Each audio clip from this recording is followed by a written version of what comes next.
Ready? So, we are back with Lake of Voices. Hopefully my reading isn't as stuttery as what it was before. For once, exhaustion is my ally and I slip off into sleep. So yeah, I'm trying a new camera and a new mic, so hopefully everything is working fine. I have tested everything, but hey, it's Monday, anything can go wrong. My eyes slowly blink open and readjust to the brightness. What little there is, the sun is obscured by a thick layer of fog, making it impossible to estimate the time of day. I prop my elbow and push myself up. The ground is hard and rocky, but that isn't the only reason I am eager to get on my feet. I check my surroundings. The harsh, craggy earth of the island is interlaced with twisted vines and gnarled branches. Yes, the G is silent. Beside me, Bemley and Lou are still fast asleep. The guide, however, is nowhere to be seen. I realise that I don't recall seeing him laying down with everyone. It's like he left us hours ago. There is a creepy silence here. I can't help but shudder at the hollow, aching feeling inside of me. It refuses to relent. I shift my weight back and forth, unsure of what to do with myself. Memories of last night's harrowing journey flicker through my mind. Bemley wakes suddenly, rising with alarm and startling Lou awake as well. My mouth opens then shuts, and after a moment, fumbling a word finally escapes. Hello. Bemley gives me a gentle smile and makes his way over to me. Behind him, Lou remains on the ground. Morning. Morning. A pocket of quiet descends over us. Bemley sighs. The atmosphere is weighing on him already. We should eat something soon. Yeah. I don't trust what is on this island, so I'll have to split my supplies with Lou. I still have a few rations left. I'd be happy to contribute.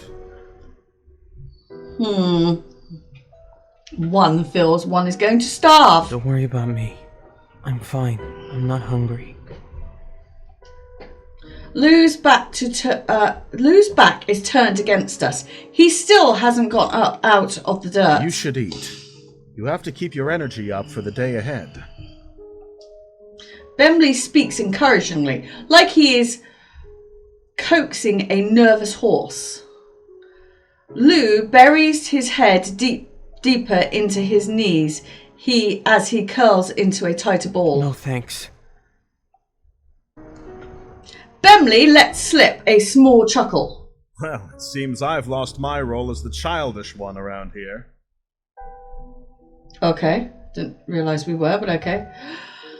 I look at Bemley and smile weakly at him. However, he's now frowning hard. I understand. Lou does not know what he speaks of, and the one who would isn't here. Oh, hello. Speak of the devil, and he shall arrive. A distinctive rustle of leaves around catches my attention. The guide appears, merging from the thicket. Bemley glares at him as he makes his way over. Lou doesn't seem to notice as he's still facing away. Nixie will not tread on land in daylight. However, being near the shoreline is still dangerous. If you leave the center of the island, remain cautious. Before the sun sets, I will be in this area. It would be wise to meet me here before nightfall. I don't know why Bemley's still angry with him. Why didn't you stay with us last night? Oh, here we go. This is why Bemley's angry. I sharply turn towards Bemley as he snarls and confronts the guide. If you had just been there, none of this would have happened. None of what? We're all alive, aren't we? Well, Margaret isn't, but hey. Whoops. She didn't have to die. Oh my god! The guide stands unflinching and completely unaffected. If all you're going to do is leave everyone to be lost, then why bother guiding us at all? It's okay. So is he having the argument now then? Despite Bemley's severe words, the guide apparently considers his piece here finished. He turned towards the forest area from which he came. Wait, Bemley calls out to the guide, reaching towards him before he can make contact. I quickly place a hand on his shoulder. He lowers his arm to his side, though I can still feel wrath emanating from him. He says this way, he stays this way until the guide disappears from view. Bemley begins to kick the ground, spraying tiny pieces of gravel about. Bemele, I know you're angry, but regardless of our feelings, we need the guide. If he leaves us, we'll all die. and we've done so well with him. I'm sorry, but Margaret took the wrong path. She failed to turn. I don't see how that's the guide's fault. I give him a cold glance. We won't even know which bridge to take without the guide. Bemley knows that. This needs to stop. There are people counting on us to make it back. And what of Lou? We can't afford to lose our way. The anger etched into his expression fades into sadness. You're right, Kika. You're right. Well, yeah, because we lost our way last week because you were having an argument. He weakly swats his hand in front of his face as if he is trying to shoo away a racing thought. I can't stay here right now. Can you not? I nod, allowing him to leave alone. Lou meekly calls to me. I turn around to face him, though I don't speak. He's standing some distance away. He fidgets and glances over to the side before returning his gaze to my eyes. He gestures for me to come closer. I comply. He begins to whisper at me, but he fumbles with his words and I can't make out anything he says.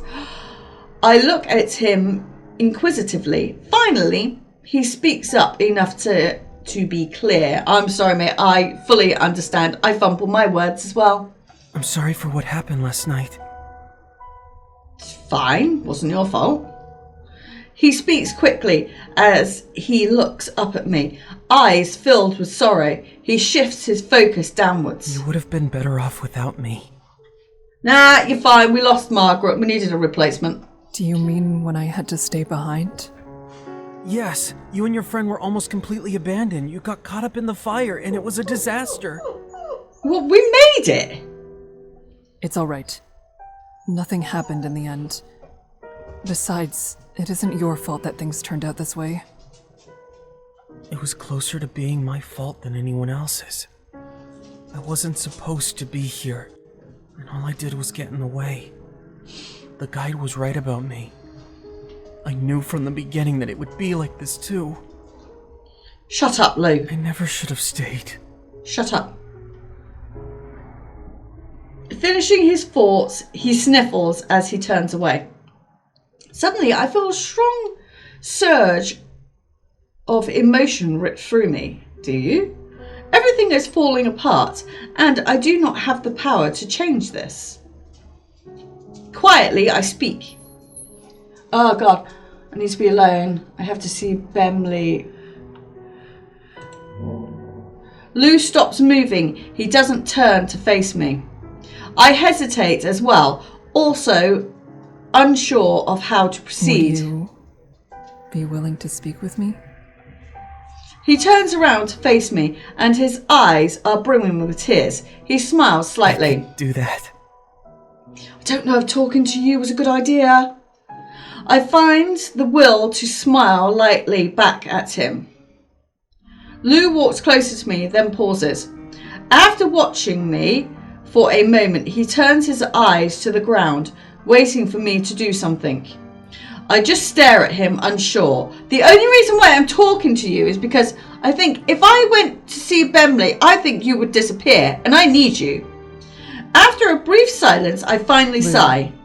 Can I ask you a difficult question? He flinches. I don't think I'm the person you want to ask difficult questions. No one else can answer this one. It's about you. Who are you? Where did you come from? Why were you in the middle of the bridges, alone, without a lantern? So many questions. Can you answer them? Oh, in that case, I'm really not the kind of person to give good answers. Seriously. By his tone, it seems like he's trying to make light of the situation. But, to me, it still just sounds sad. I understand. He squeezes his eyes shut and gives no reply. Despite being clearly frustrated, it doesn't look like it's me he's upset with. Soon, he reopens his eyes, looking directly at me. You can ask me anything. I'll try to answer. Okay. But I hope you have a lot of patience. I will try. He smiles slightly. Thank you. So, what do you want to know? Have you lost someone in the lake? Oh, now that's a question. Lou stumbles back a step from shock. I'm sorry for prying, but when we found you, it seemed like you were apologizing to someone. And the way you've acted since makes me think that something is wrong. Something beyond even being out on Sinlos. I give him a sympathetic look. Why am I even trying? Why am I asking him this question? Do I really want to help him, or am I trying to forget what happened to us by talking about someone else's misfortune? When Lou speaks, his voice is barely above a whisper. I hate myself. I can't do anything. Sure, most people do feel like that sometimes, Lou. It's not just you. You don't have to say any more. I was wrong to ask you about it. His brows are furrowed, and he smiles in a depicting way. Okay. I'm sorry. Lou laughs sharply at himself. I'm not worth the concern. How can you say that? What have you done that was wrong in this moment? It was only my mistake. You think that because you don't know? Well, tell us? I do not believe you. Lou's eyes bore into mine. No, they just look like he's about to cry again, but okay, carry I'm on. not upset because I lost someone out here. I'm upset because I can't bring myself to lie about it. What? What? You gave me the perfect opportunity to cover up the pathetic truth of what actually happened. All I had to do was go along with your assumption. But when you're so direct, I can't keep my thoughts hidden. I'm too afraid of making a mistake and having the lie uncovered somehow. He stares back at the ground and sighs. Why do I have to be so terrible at this? Huh. Bewilderment rings through his mind, one ear to the other. His words stir all sorts of baffling, jumbled emotions in me. That battles it's out from. Oh my god! And yeah, Lou is. I don't know. Without looking up, Lou shakes his head. See? You shouldn't waste your sympathies on someone like me. You should have left me to die. Like a shot, my anger flares Pull up. yourself together. I didn't leave you behind before, and I'm not going to do so now. The best thing you can do to help is put those kinds of thoughts in the back of your mind. Okay. Or what? I won't make it to the other side? Pretty much, yeah. Because I am going to use you as cannon fodder, or Nixie fodder, should I say. Lou laughs bitterly, his smile almost cruel. If I thought joining you was a way to stay alive, I would have acted much differently. The only reason I came along is because I thought it might be nice to not die alone and forgotten. My words sputter and die on my tongue. Lou continues his speech, ignoring my The reaction. guide really didn't know what he was saying before. I asked him if I could go out on the bridges in the past. He told me not to. Said I couldn't handle it. I'm not sorry for ignoring the warning. This was something I had to do. This was my only chance to prove I'm not worthless, or to finally accept what I was once and for all. And we know what the truth is. Stop. I can no longer keep idle listening to him speak. It doesn't have to be this way. You said yourself that it isn't over until it's completely over. There's still a possibility that... No, there isn't. My blood pounds in my veins. Instinctively, I place both hands on his tightly wrapped upper arms. I don't know what has happened to you, but if there's something you need to do, you can try again tomorrow night. You don't need to give up. You have value.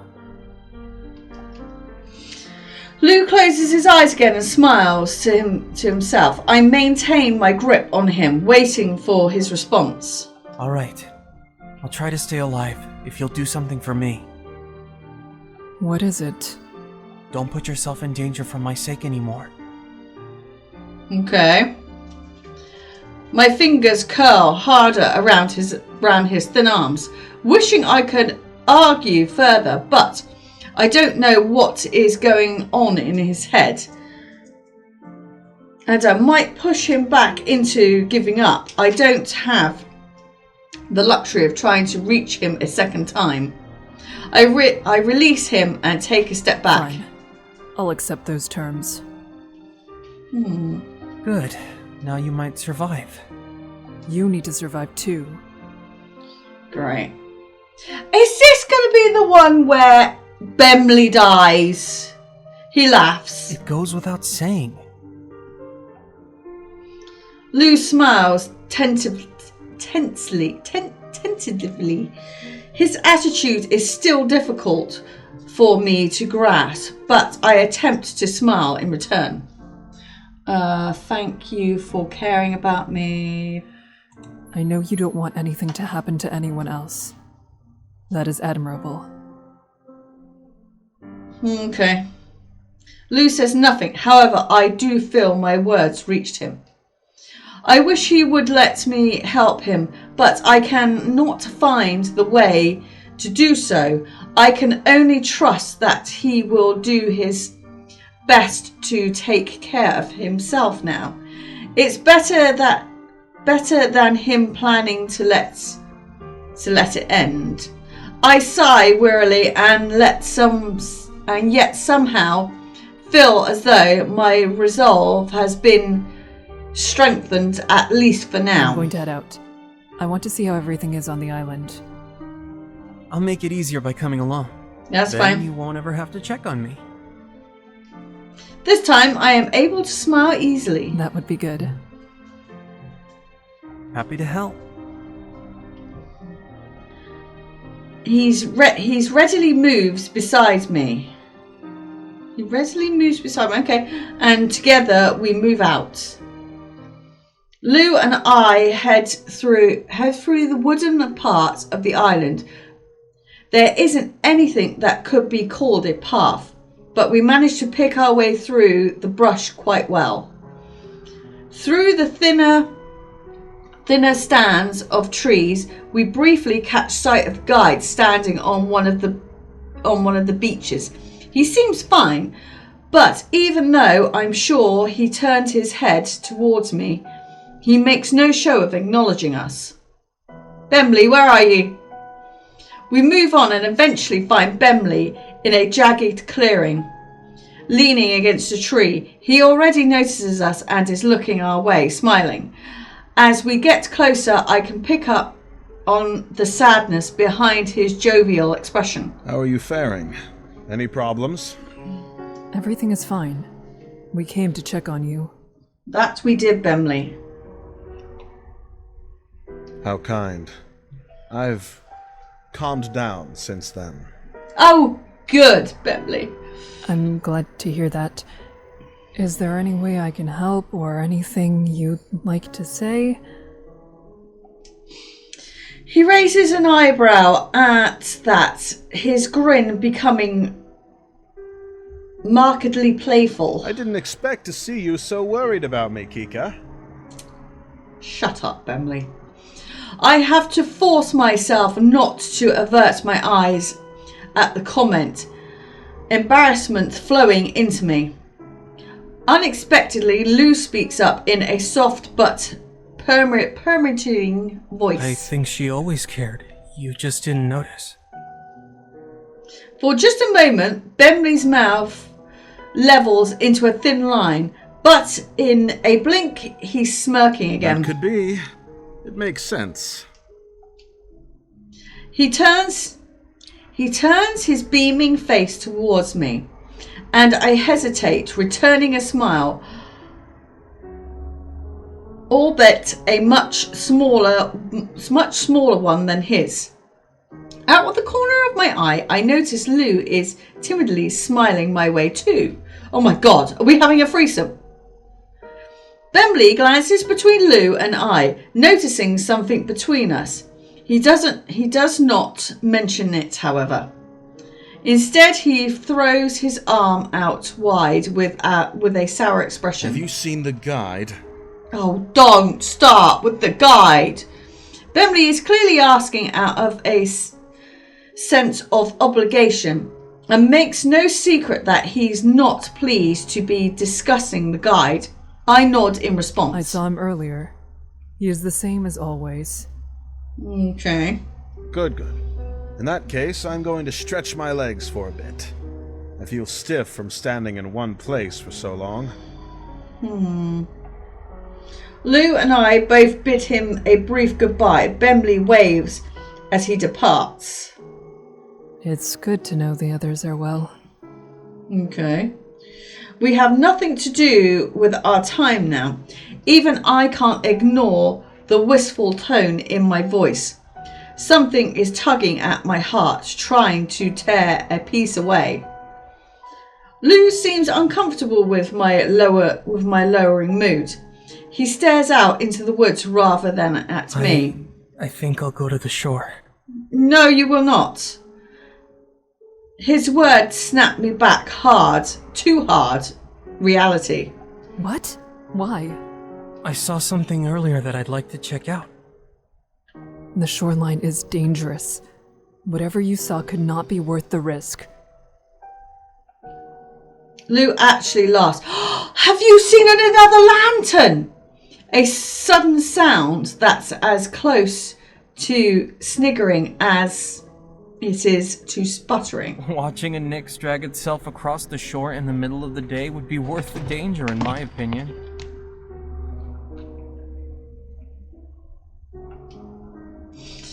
I give him a humorless, repentant look.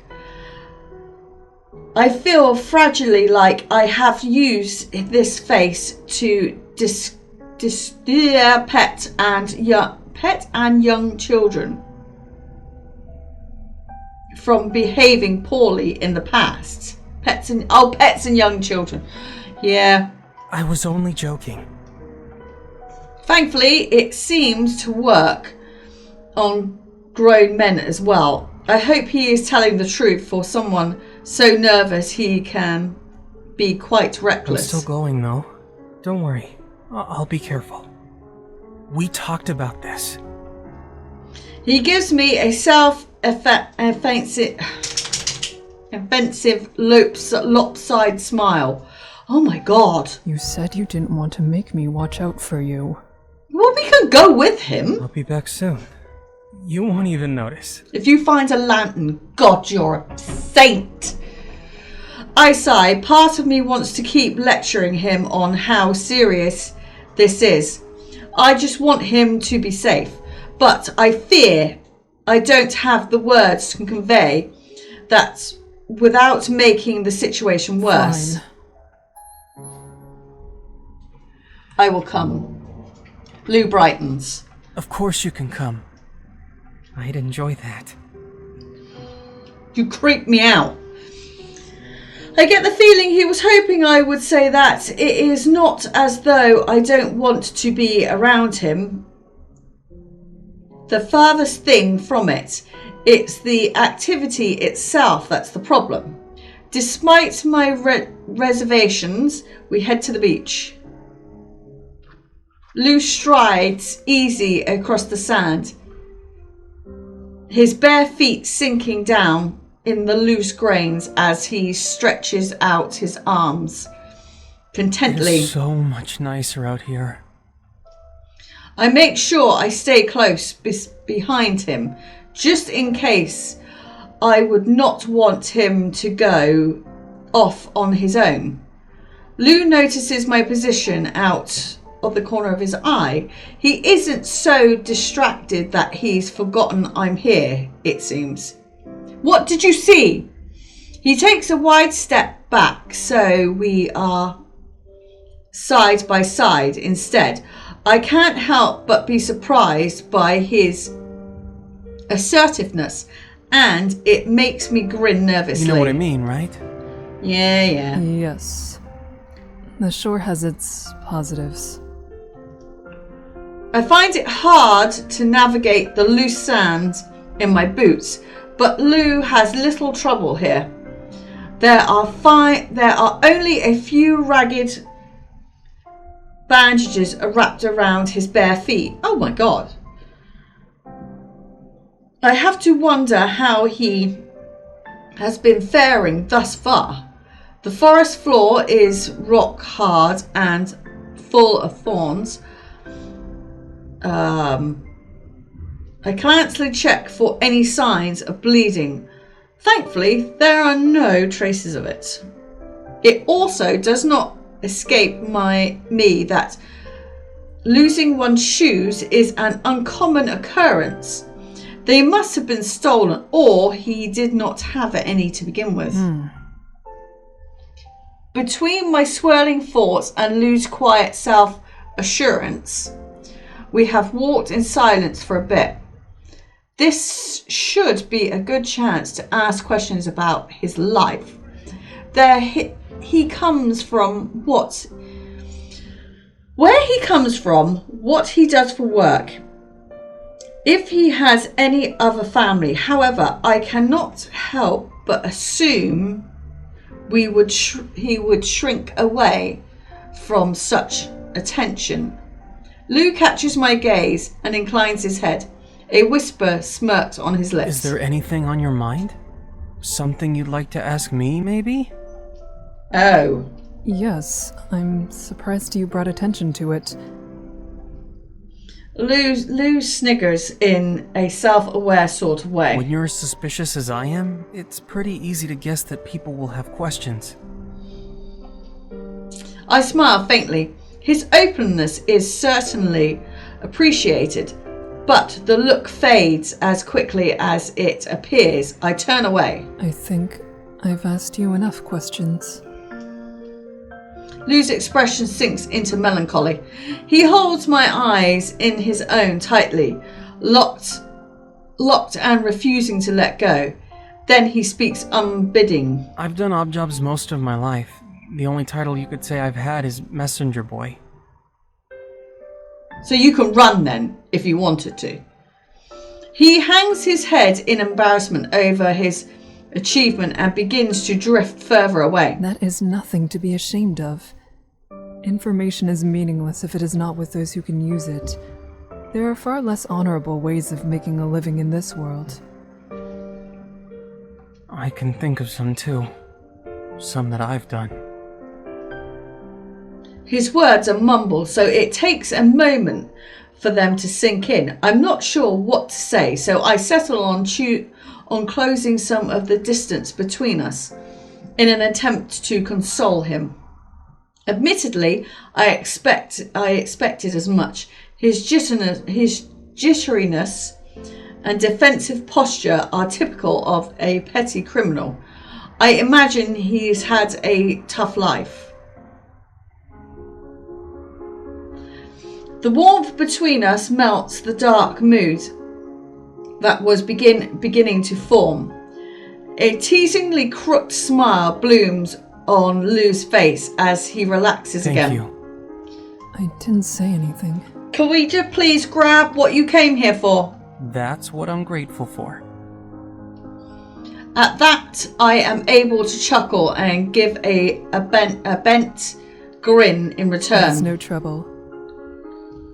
Lou turns his head away bashfully and lifts his hands steadily, inching towards me.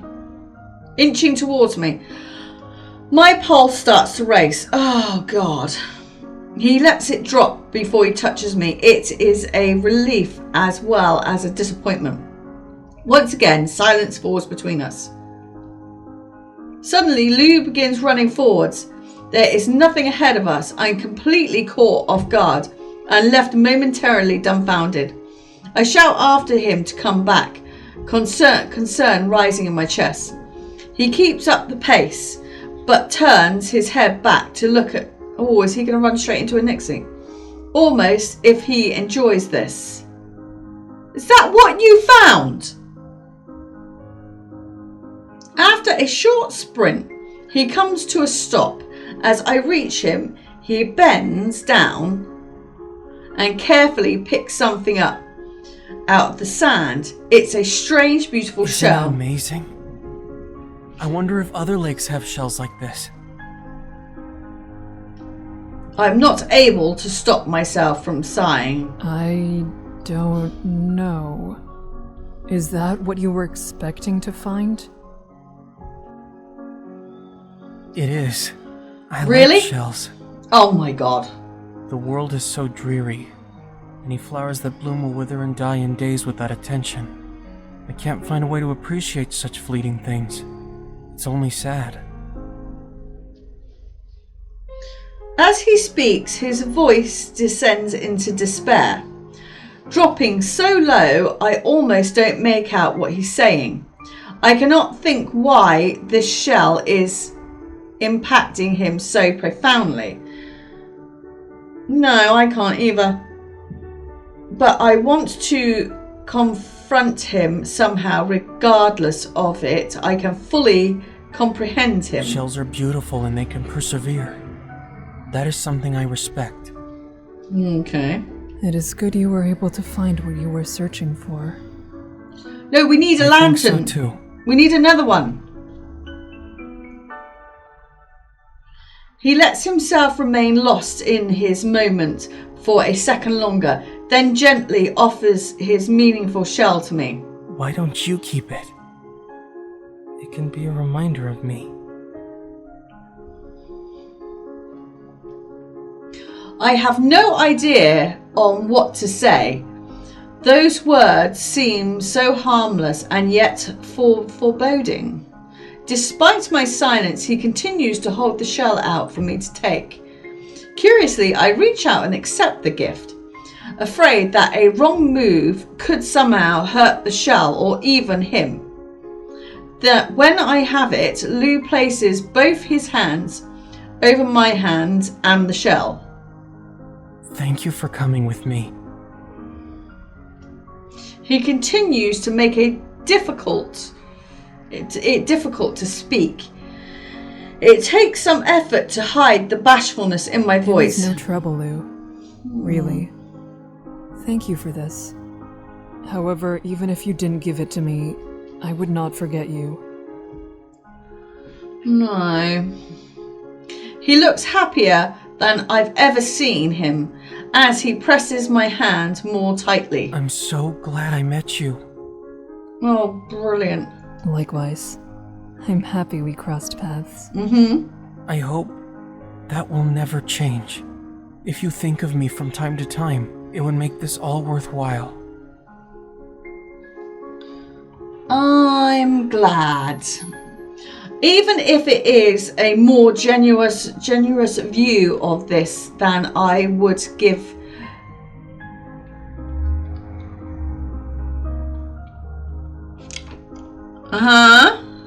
Yeah? Keep it coming, dude. Come on. Even if it is a more generous view of this than I would give, I realize his statement. I relish his statement. Lou is finally showing some optimism towards life. I still am unsure why Lou came here to begin with, but it's easing my mind to think that he may not have to regret the choice. Lou pulls away, locking the door. I barely peeked inside. We can go back to the forest now. Right. That is for the best since we still need to rest before sundown. We will take the smoothest route back to the clearing. Do I look so fragile? You wearing bandages for shoes. I'm not impressed with his attempt at humour and look squarely at him as I peek, my voice completely deadpan. Anyone would have trouble with no shoes. I figured someone like you would say I needed to toughen up. You have no shoes. I shake my head fondly. His evasive way of speaking has grown on me some. Come on, we should go.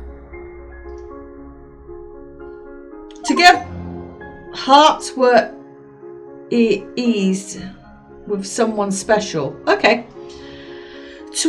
Together we return to the woods in what feels like no time. We enter the clearing. Bemley arrives at almost the same time and greets us. I heard you two coming and thought it best if I came to join you. See, now he seems in a better mood as well. Lou and I greet him in kind, though Lou still seems more reserved. The three of us quietly wait for the guide's arrival. Occasionally chatting with one another, we rest. The sky turns orange as sunset comes upon us. As the colour seems to drain from the world, being consumed by fog, the guide makes his appearance. Lou avoids eye contact with him. It's almost time. I nod and feel myself grow tense. We truly are about to return to those bridges. All of us wait in an uncomfortable silence until nightfall. We slightly stand as one, forming a vigil of sorts. Our remaining lantern illuminates the dark, prepared for tonight's journey. And yet the way forward does not appear. The bridges haven't risen from the depths. I glance to my side. The guide doesn't look at all pleased. The corners of his mouth have a harsh bent as he briefly loses himself in heavy thoughts. We must go to the shore. He doesn't offer any explanation for why. Instead, he goes on without us. I follow after the guide, my forehead creasing with a swelling of worry. Is it because we took that shell? Behind me, I hear Bemley and Lou's unsure footsteps. The four of us press onto the shore. The dark waters lap at the edges of the sand, and as expected, the maze is still hidden beneath the surface. The guide grips his staff tighter, still his knuckles turning ghostly white. He sucks in a breath of air like he is about to speak, but he hesitates. We all stare at him expectantly. After a moment more, the guide is fed up with waiting. Bridges are late. If they don't arrive as soon as darkness falls, there's no telling exactly how long it will be before they do. Bemley's face immediately sours and he isn't able to stay silent about his feelings. So we're going to waste our time standing idly by. There's hardly enough time to make the trip as it is. Lou doesn't say anything, opting to stare at the ground with an obstructed expression. Time is by far the least of our worries. On the bridges we are constantly moving, which makes it easier to avoid the prowlers. However, this island does not offer that luxury. We're trapped here. My body goes rigid as his words sink in. More importantly, the bridges are raised above the waters. Nixie have difficulties pulling themselves up onto the bridges. The soft sloping of the shore will allow far more prowlers to drag themselves towards us. Not all will be as dangerous as the ones we've encountered thus far. However, we could easily be overwhelmed. A pit forms deep in my stomach. I stare at him, aghast. I had no idea the situation was that dire. I glance from the waterline to the trees. What I'm looking for, I don't know. A sign of what might be to come, perhaps. I wonder if those fires had anything to do with this. Bemley's words are biting as he wonders aloud. The guide answers Bemley firmly, wanting to put an end to his suspicions. No. Whatever magic controlling the bridges is inconsistent. Humans haven't found a way to impact it. We can only do temporary physical damage to the boards. Bemley is still displeased. Should we return to our original spot? We would have more protection there.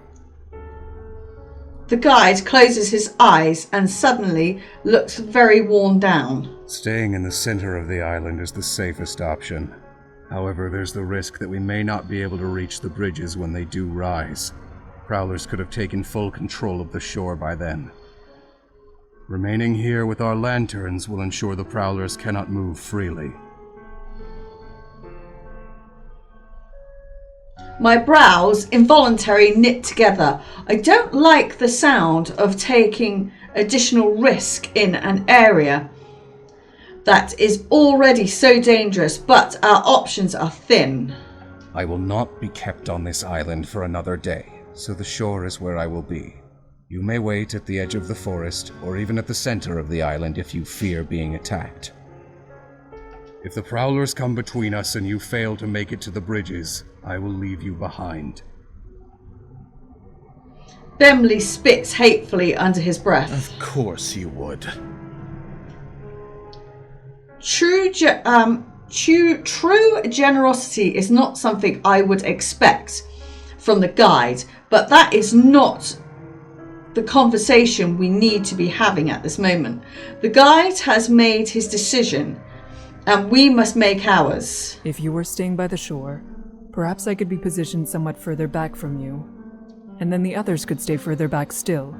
That would keep us safer, without having any major gaps of darkness between us and the shore. You could start a fire, seeing as neither of you have a lantern. Good suggestion, Kika. Fine. Settled on the matter, the three of us begin to move away from the guide, but he pays little attention to us, instead slightly fixed his eyes on the water. I take my place in the middle of the shore, whilst Bemley and Lou hover close to the island's core, on the line between the dirt and the sand. After getting a sense of where they are, I turn my gaze ahead. At first, I think I'm being fooled by the fog. There are several white dots playing along the edges of the water. Dark globes begin to surface. And I see them for what they are, eyes. So many white dribbling eyes, gleaming sharply against their pitch black bodies as the Nixie bob up and down. They surface and disappear in a loop. Each time more sets of eyes and closer surveying us more intently. Then they cackle. The sound is atrocious, gurgling, then turning high-pitched as they seem to take full stock of us. The lights in their eyes somehow seem bright as the first of the Nixie drags their claws into the sand and begins dragging themselves upon the shore. I plant my feet firmer. With the threat rising, I decide to take one last moment to check on the others. Bemley is tending to a small flame. However, I don't see Lou with him. Immediately alarmed, I raise my voice to call for him. I'm okay. A bit of rustling comes from above. I'm at a loss over what happens before I realise that Lou is speaking from up a tree. Before I can ask what he is doing, Lou continues. I figured there's not much of a chance any Nixie will get a hold of me here.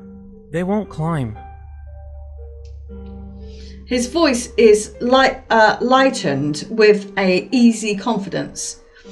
With a slight shake of his head, Bemley chuckles at Lou. Let's see if you'll get down from there as smoothly as you've climbed up.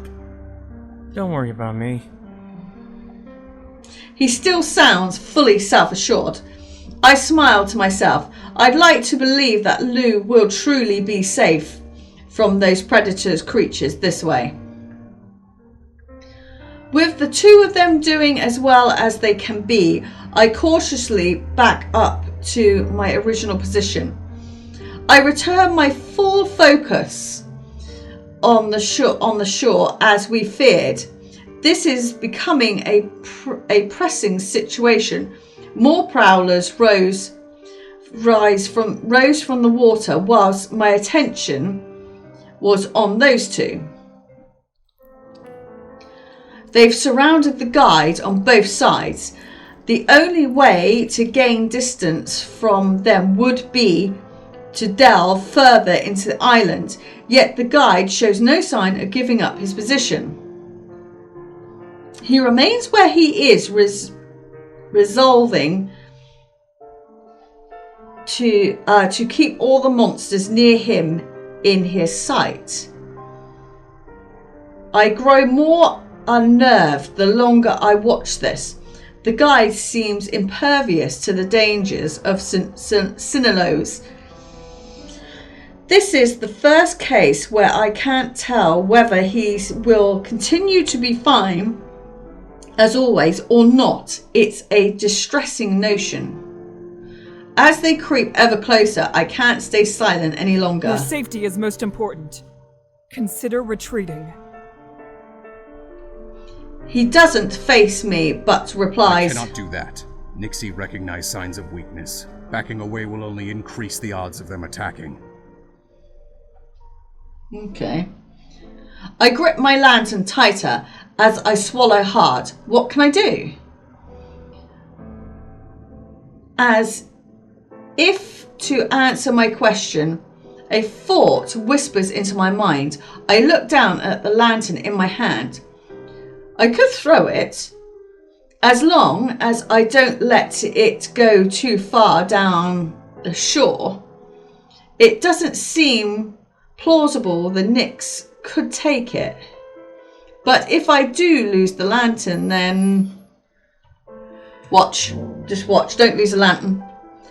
I can't act rashly. The guide has managed, though, every situation we've been through, as well as countless others we did not bear witness to. I resolve to continue with what we've planned and keep my position. Without flinching, the guide keeps hold of our position on the waterline. I periodically switch between watching him and the others and the rest of the shore. As I scan the forest, there's a stringing groan. Was that the guide? It can't be. I stand rigid in shock, a painful prickling sensation going down my back, before I whip around to face the truth. He's crouching low on the ground, staring forcefully at the group of Nixie head on. There is a whole other group of monsters rapidly crawling back into the water. Hey. I step forward with a shout, but he puts out one hand to halt me. I do not go further. I and those creatures momentarily watch for what he will do. His fingers curl tightly around the upper half of his staff. With great effort, he begins to rise to his unstable feet. The moment he is fully upright, the guide aggressively swings his lantern at encroaching Nixies. He catches them completely off guard, and they scatter and to rejoin the rest of the rest in the black depths. The guide crumbles back into the sand unceremoniously. I can hear his ragged breathing as he remains his composure. He tugs one side of his cloak, bringing it closer around himself. It covers up a dark groaning stain creeping through his right pant leg. Even while collapsed, he seemed completely to hide his fragility. Is that admirable or saddening? I do not know anymore. The guide roughly pulls himself back onto his feet and forces himself to remain standing. The rest of us must remain strong as well if we are to survive this night. Gripping my lantern, I watch over everything and everyone in sight vigilantly. After an untold period of time, the water begins to stir. There's an unusual gurgling, a sound I've never thought I would be this relieved to hear.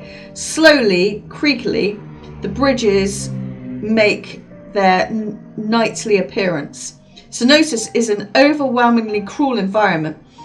This island had felt like a safe haven such a short time ago, but that has been twisted to the point where I am grateful for a chance to return to the maze, and we may not even reach that. More Nixie are breaching the waters and the wrenching themselves onto the sand. The guide signals for us all. We have to leave. We are! Thanks to his position on the shore, the guide is able to board the bridges without confrontation. For the rest of us, however, the Nixie begin to crowd the opening. It appears they want to get on themselves. We have desperately little time before we'll be cut off from the guide. I look to my lantern.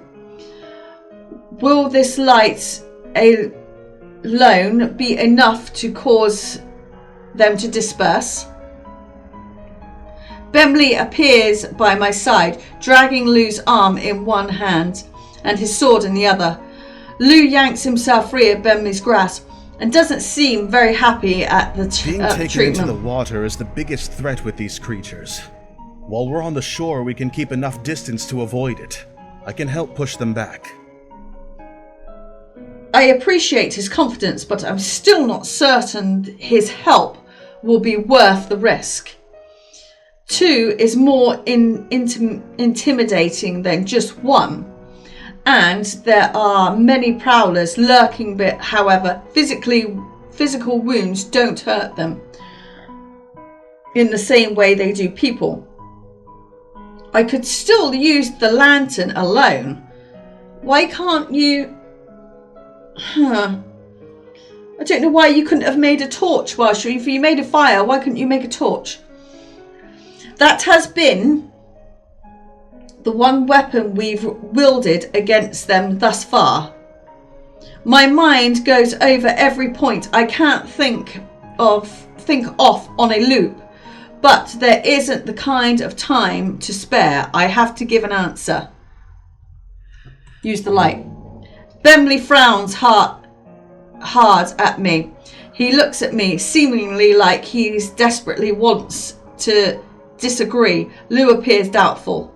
I shake my head at them. There's too much risk for you to come with me. I'm going now. I turn on my heels towards the Nixie. There's even more of them now. They drag themselves pitifully along the ground, reaching out their hands in our direction like beggars. Unfortunately, nothing can be done to help these creatures.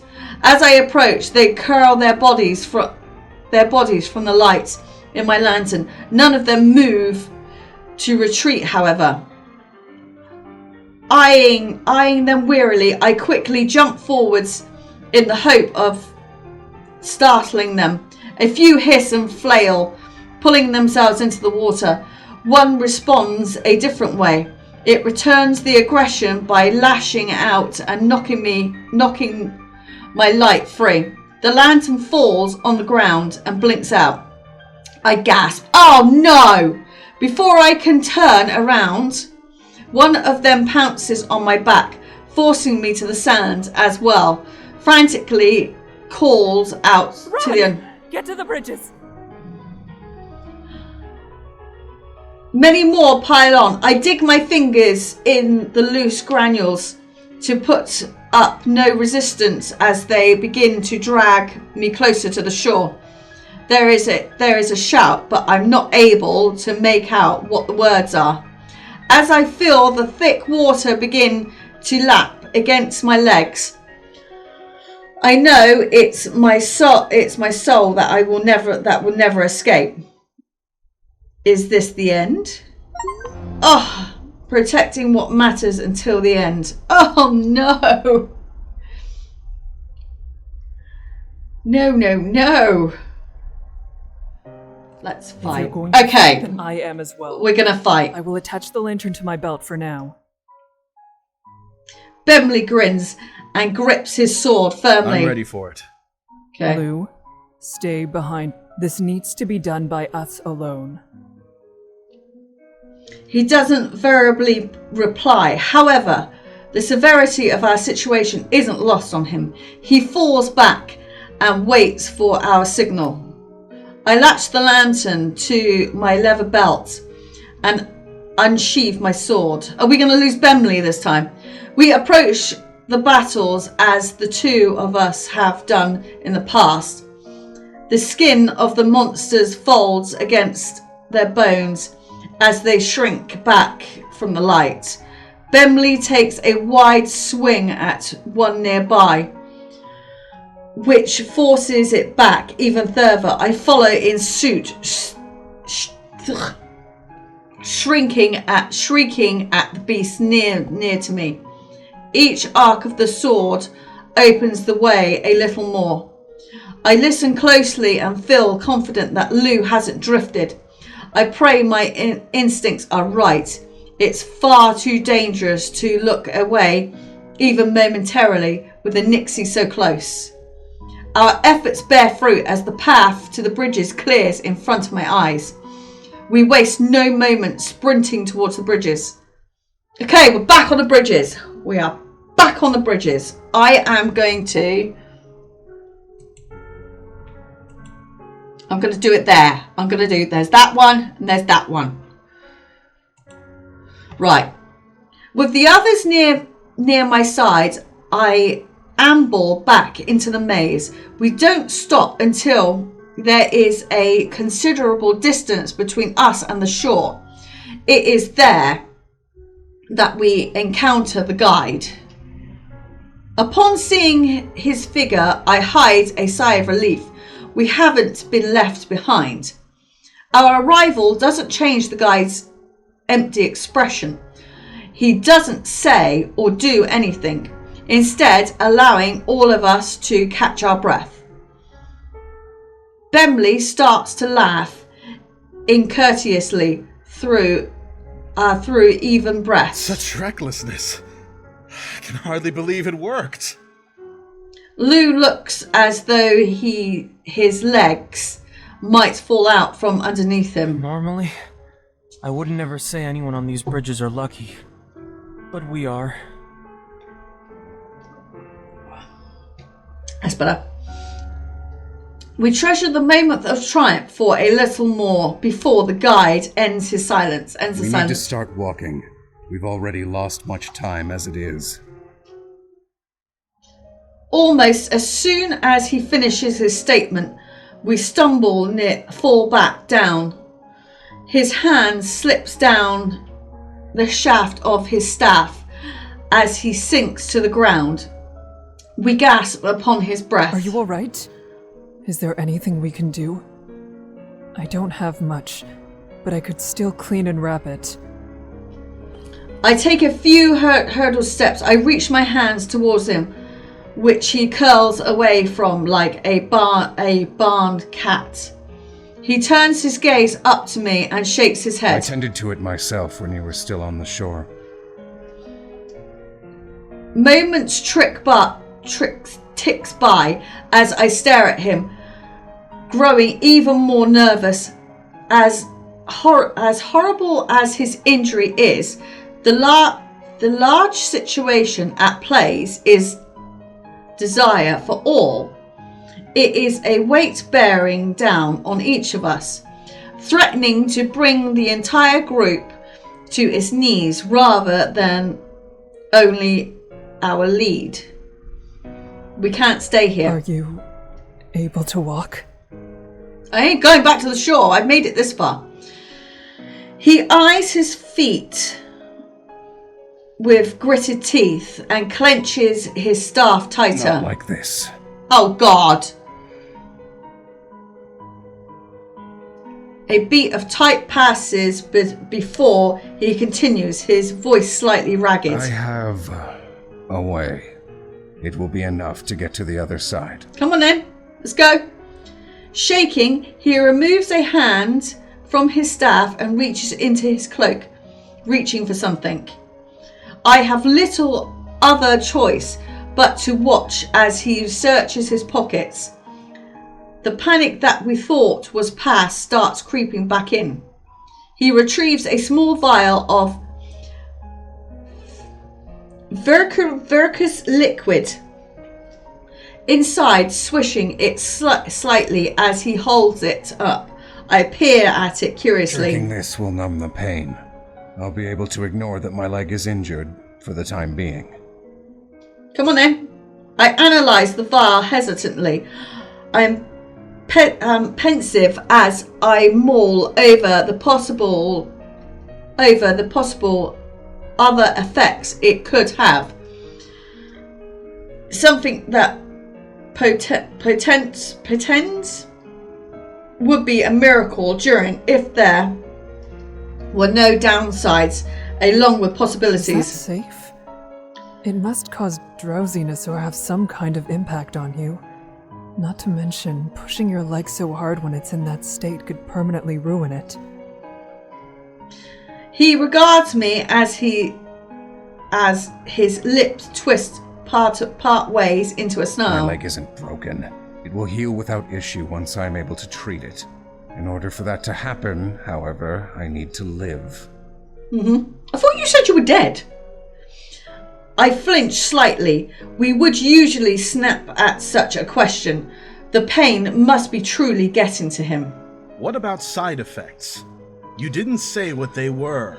Please, just get to the other side. Bemley steps in closer to the guide, his question harsh enough to be deemed.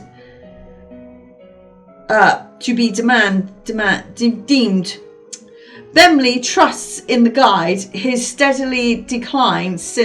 in the guide steadily declined since the first night. With the way he's acting, I cannot ignore the sense that I may come to a head before the journey is over. The guide leaves a deep, unimpressive look at Bemley. He then sighs, raising the bottle up so that it's more visible. He swishes it almost It impatiently. can slow Just reflexes and cloud the mind. Just drink it. Immediately, Bemley's eyes widen, increase in curiosity. Yeah. Lou's gaze on with an empty expression on his face. The guide heaves another sigh, though the pain in it makes it sound more akin to a groan.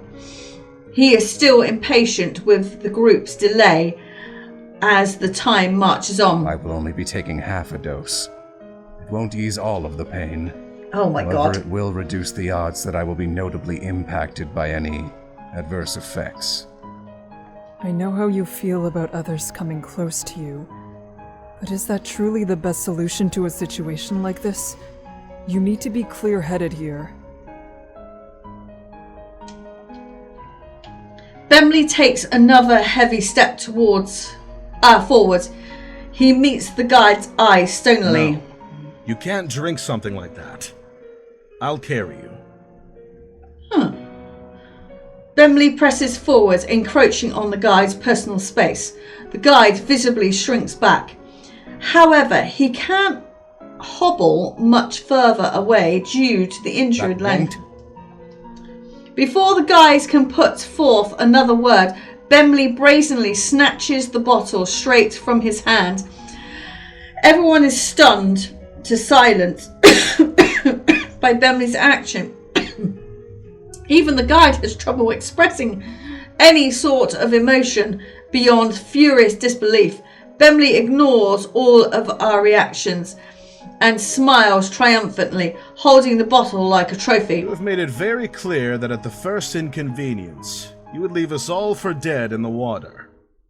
As you are now, that is impossible. The guide narrows his eyes at Bemley, who only gives him a taunting grin. So, this isn't about any possible adverse effects. You want to leave me injured and immobile on purpose. Bemley shrugs, then returns to smirk, almost crookily. If there were no side effects, I likely would have thought nothing of it. Am I going to fall However, through the bridge mentioning again? Those risks triggered something in my mind. You've never done what's best for the group. You only choose the safe option for yourself. With that in mind, I can't exactly trust you when you tell us that the medicine is truly our one option. Now, even if carrying you means that you will be more at risk than otherwise, I'm willing to make that sacrifice. Bemley chuckles derisively and rolls his eyes while spinning the medicine vial between his fingers. I hope you're proud that I'm following your advised method of not considering others, guide. Despite Bemley's sarcastic jab, the guide returns to his usual empty, deadpan expression and makes no attempt to rebuttal. There, he accepts it. What of you? Bemley then turns to look at us curiously. Lou has looked away from the situation. I notice, however, that he's trying to hide a smirk growing on his lips. Bemley seems rather pleased by the reaction thus far, grinning widely at us. If anyone is worried about my ability to carry the guide for the rest of the night, you shouldn't be. Rest assured, a willowy man like the guide won't slow me down whatsoever. You know, I just want to get to the other side, if anybody will mind. He puffs his chest out proudly.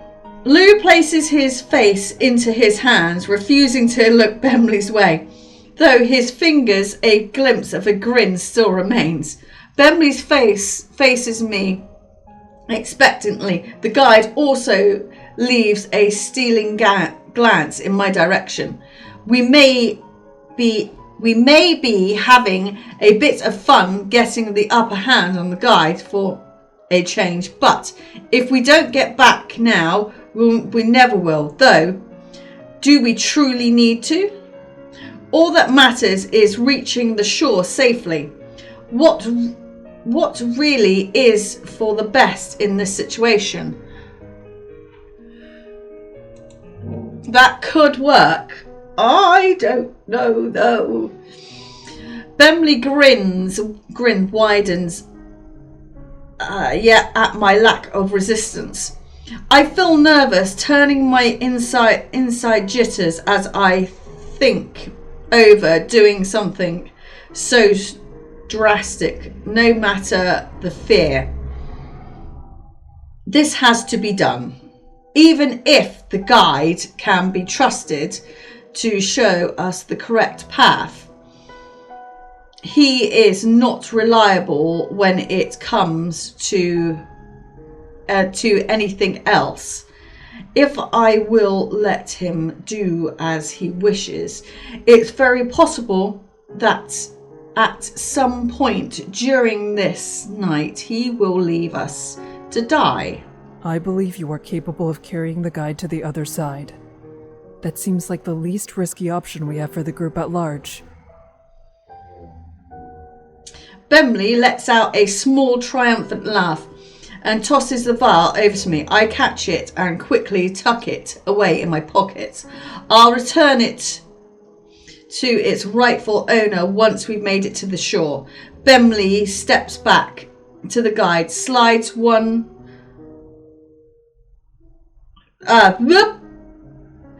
Let's try that again. Bemley steps back up to the guide's side, who still shrinks slightly beneath him.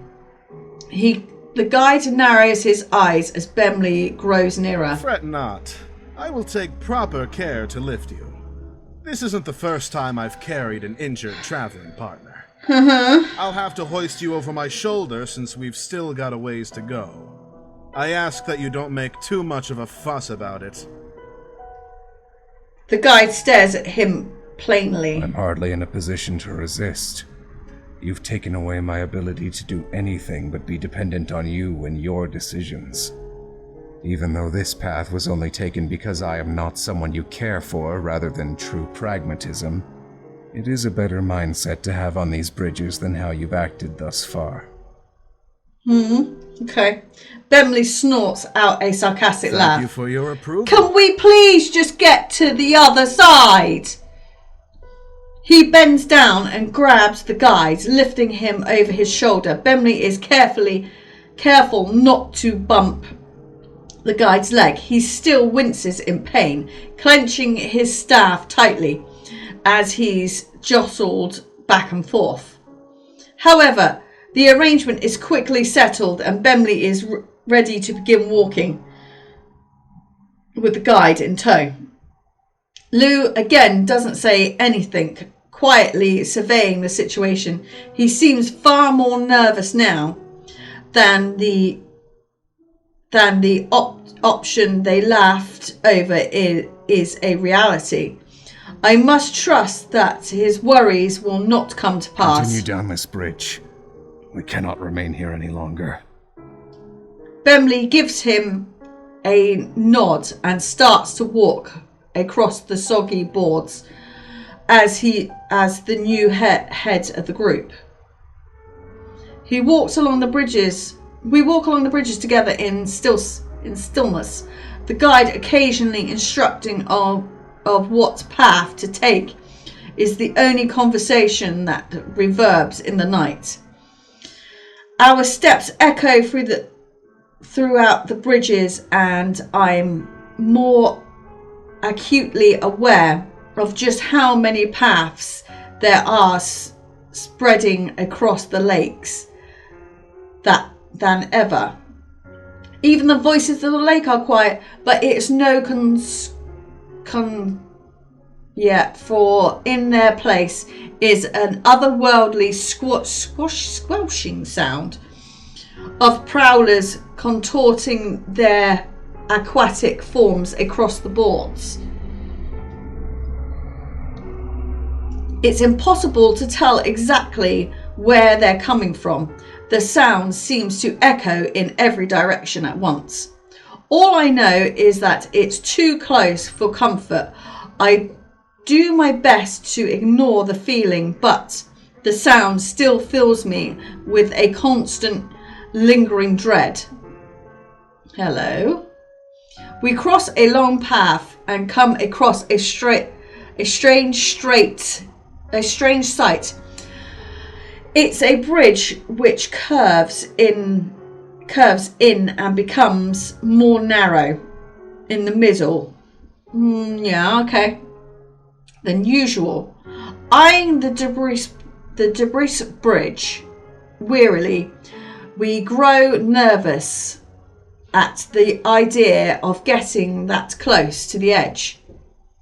Bemley paces slowly before coming to a stop directly in front of a foreign way. For once, he looks to the guide for this matter. The guide appraises the bridge, looking intently down the path ahead. Normally, it would be possible to cross a narrow bridge if one is careful with how they step. We can't continue as we are. Our combined weight is too much. Is there another path? This is our path. Bemley's eyes widen at the explanation before gritting his teeth and speaking with a tone coated with suspicion. So, you knew from the start we'd reach a point where putting you down was the only option. The guide's silence is confirmation enough for Bemley. He scoffs derisively, then purposefully strides forwards, planting his feet on a mouth of narrow bridge. Unfortunately, that plan isn't going to work. I may not look the part, but I'm quite light on my feet. If this is our path, then prepare to cross it with me. Oh, God. The guide still does not speak. He looks completely unfettered. Bemley doesn't take kindly to the guide's dismissive. He lifts his boot for a second time, stretching it out ahead of his body and threatening to move enough further down the narrow way. He is bluffing, isn't he? I've known Bemley for a few years now, and I won't assume even his recklessness would go this far. Yet I cannot help but hold concerns. One wrong step could mean the end of the both, regardless of how serious his intentions are. Has this gotten out of hand? For only a second I catch the guide looking my way. The moment I realise, however, he returns to staring down Bemley. Do it. To die on these boards is my fate. What difference is there should it be today or tomorrow? It is only those you are trying to protect who will suffer. Bemley snarls under his breath but puts his foot down. Whether it originally was, he then even takes a few steps back, his head lowering in defeat. It seems we have no choice. I reach into my pocket and take out the vial belonging to our guide. Bemley places the guide back onto the ground as I hand the medicine towards him. He takes it from me and downs the entire dose almost instantly. I thought you were only going to take half. The less medicine I drink, the longer it takes to have an effect. Our time is even more limited thanks to how much was wasted on your little game. I had to drink it all so we could move forward. It should be fine. Okay. Unease and regret glances are shared throughout our party. None is showing more of these emotions than Bemley. We've been forced to accept that, for better or worse, on Cenosis the guide decides all. It is disheartening. At the very least, the guide gains his mobility back in short order, as he assured us. I shake off the heaviness of what happened and put my focus on the task ahead. I give a firm look to my travelling partners in hope they'll feel the same. With no further decision, the guide smoothly glides across the bridge in the centre until he till he's effortlessly walks brings him to where the boards widen again. Now it's our turn. With only a single lantern shared between us, we have to be mindful of how to cross without leaving anyone in I will darkness. stay in the middle. One of you will lead while the other goes behind. I ponder over what position to take. Oh my god, just cross it, will ya? A person in front could optimally stall the others or bump into us. So it seems important to send someone capable of crossing Connect to the Wi-Fi network. without stopping. You What might the want to hell? check the connection settings in the Google Home app. Sorry, that was Google. I don't know what she was going on about. Okay. Yet it may also be better to send someone who could possibly be left behind first to ensure that doesn't happen. I look over to my two companions who also seem pensive over the decision. Now, none of us want to make the wrong choice. I hope dearly to myself that we've agitated how dangerous crossing this thin bridge will be. I can take the front. It won't be any trouble. Yeah, I think Benley should go in front. In an effort to break this stalemate, Benley offers to go in front. Lou nods gingerly, seemingly relieved that someone else made the decision. With the order decided, the three of us carefully start to make our way across. First, Benley steps into the narrow bridge. A few seconds later, I follow after him, and after a pause behind me, Lou also starts across. Oh God, no. As we inch our way across, something strange starts to happen. I notice the bridge starts to bend down to the right. I suddenly realise that the weight of all of us is stressing the support beams. Just walk. Slow and steady wins the race. The others have noticed as well, as sounds of alarm resound from both in front of me and behind. I speak in a hushed whisper, trying to remain We calm. need to focus on keeping ourselves centered. We can't let the bridge tilt. I think over our predicament. I can't leave Lou behind. There's no way for him to go with no other source of light nearby. Benley could try going by himself whilst we keep still. Yeah, but you can't stand in the middle. We aren't close enough to the guide for Benley to remain in the light completely. However, with only him moving, hopefully the bridge will remain stable enough for him to quickly cross. With him safe on the other side, we will have an easier time keeping the bridge from bending again. I can't be sure if it's worth the risk though. Oh, bugger me. These concerns may be a knee-jerk overreaction to seeing a sign of danger. If all of us go slowly, it's possible we could still cross together. Benley. I hesitate, share my thoughts on the matter with the other two. Benley listens to me intently. A look comes over his face and it's clear that he's not fond of the idea of leaving us behind. I shake my head and urge him to go. Having one less person on this bridge will be beneficial for everyone, Bamele.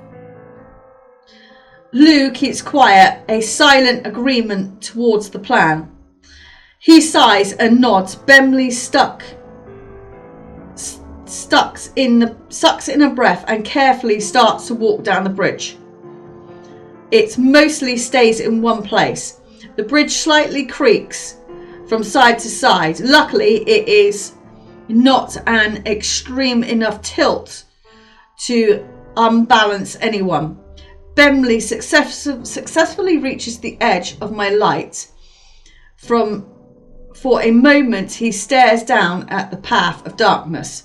He then moves quickly without hesitation. He makes it closer and closer to the other side. Then suddenly, a twist backwards, arm glossy with a blackened water bursts from the side and latches onto Bemley's leg. A scream pierces the air as Bemley tries frantically to separate himself from the Nyx. It simply digs its claws deeper into his leg, which causes him to shriek even louder. I stare on in abject horror as the scene unfolds before us. Balls. The bridge shifts and begins to bend from the strain again. After it's again, there is a little Bemley can do to resist. He rolls off the bridge into the water. Oh no. I shout desperately, but my voice can't help. He fights to keep his arm out, refusing to go completely under. Soon, even that will be pulled down. Bemley never resurfaced. There's not so much as a bubble coming from the lake. Oh dear. The bridge slowly creaks back into place, sloshing as it settles into its original position. All as if nothing happened. An eerie stillness overtakes the area as I stare, mouth trembling, at the place my companion was lost. I'm overwhelmed with feelings. My eyes fill brim with tears. Why did this have to happen?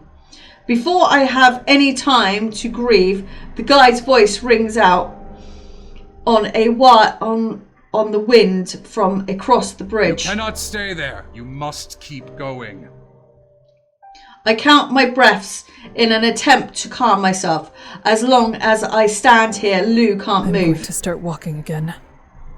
Oh dear, we've lost. I will too. Oh, we've lost Bemley. Lou speaks very softly. Now, with only 2 steps of feet instead of 3, it is not a difficult journey to make. That the mere idea of one of us being missing pains me to my core. Eventually, we make it to the other side, the narrow bridge, and remaining 3 of us stand together quietly as we process what happened. I place my fear over my face. I place my free hand over my fear over my face. I place my free hand over my face to cover my eyes as I begin to weep. Not all of us made it. No matter how many times I state it in my head, I'm not able to make myself accept it. We were all here just a moment ago, and yet now,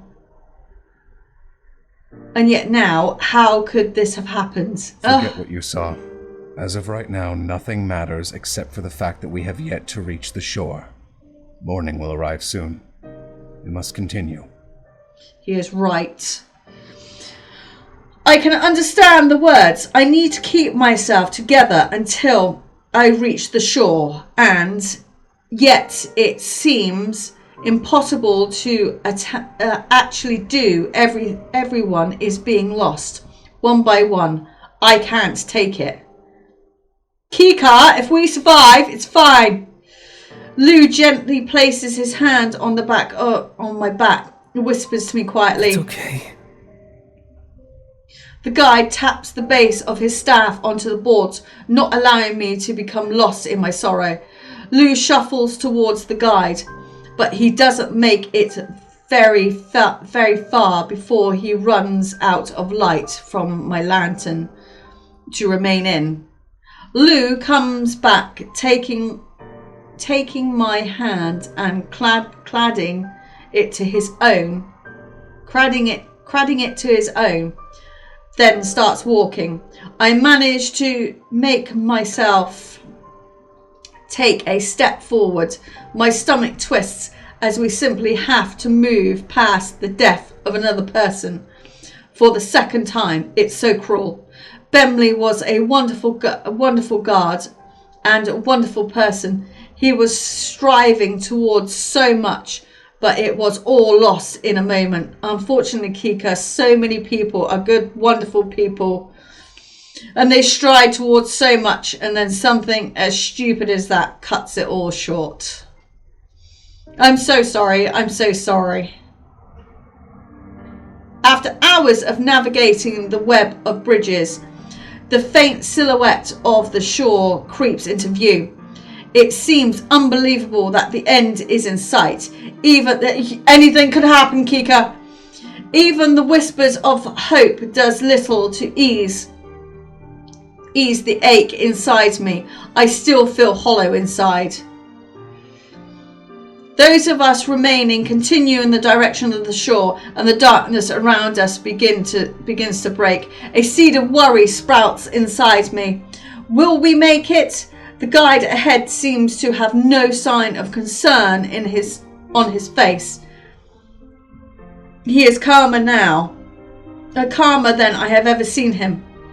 I hold on to the hope that we will be able to make it through. Come on, come on, come on. The sky above becomes tingled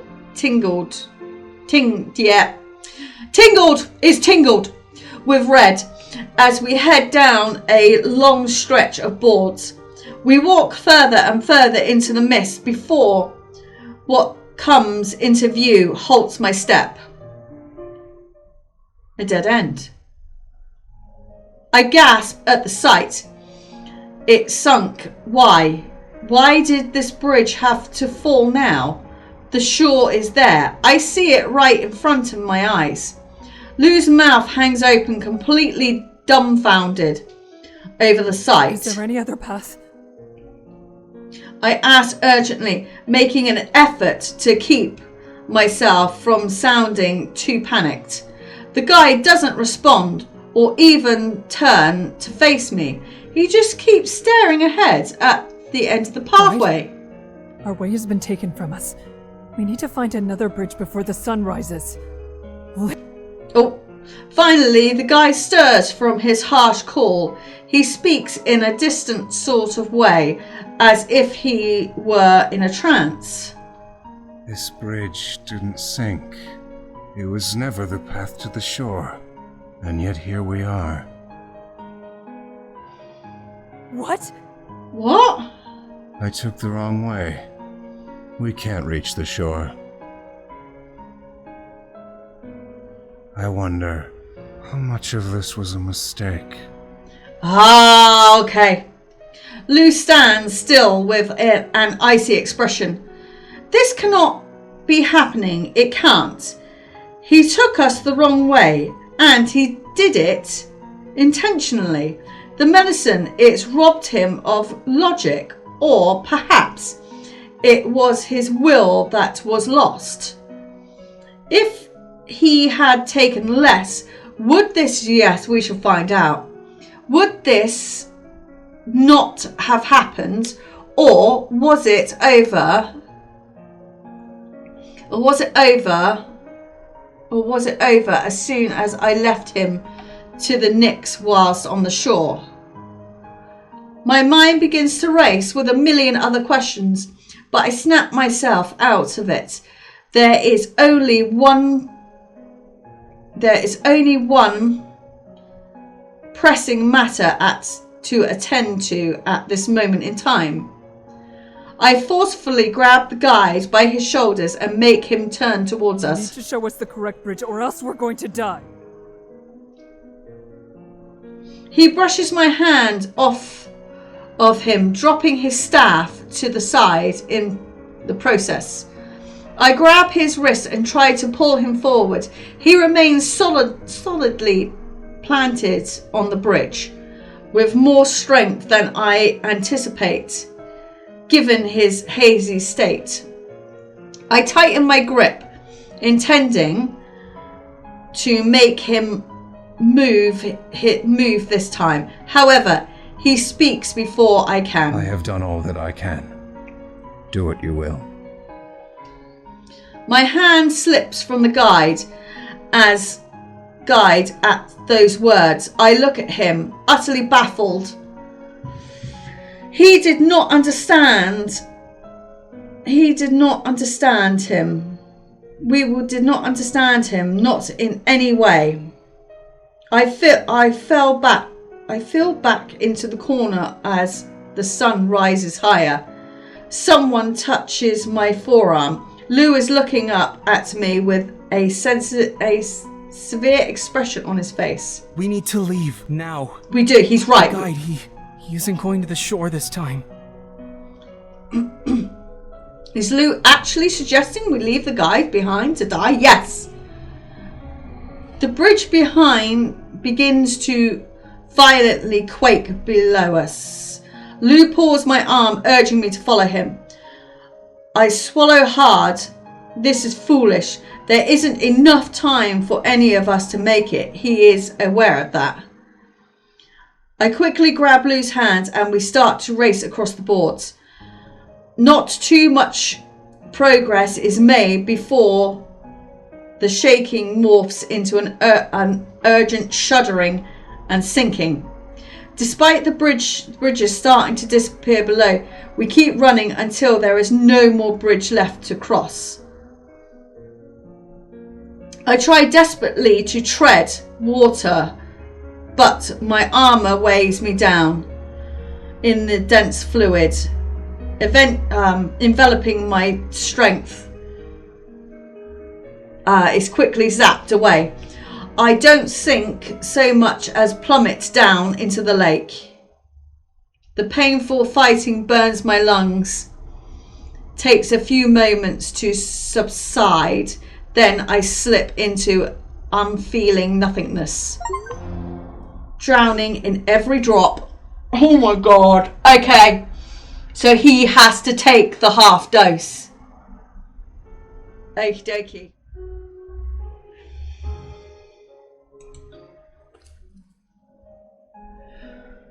Let him have the medicine. We're going to let him have the medicine this time.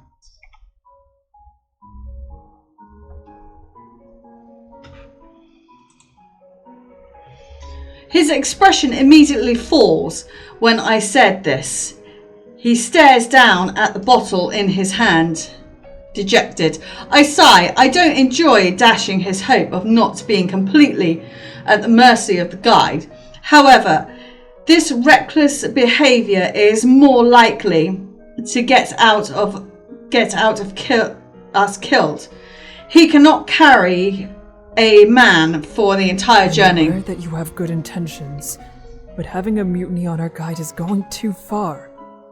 Considering the state he is in, it's possible that his mind is clouded already because of the pain. What if he is no longer able to keep his eyes open after a while?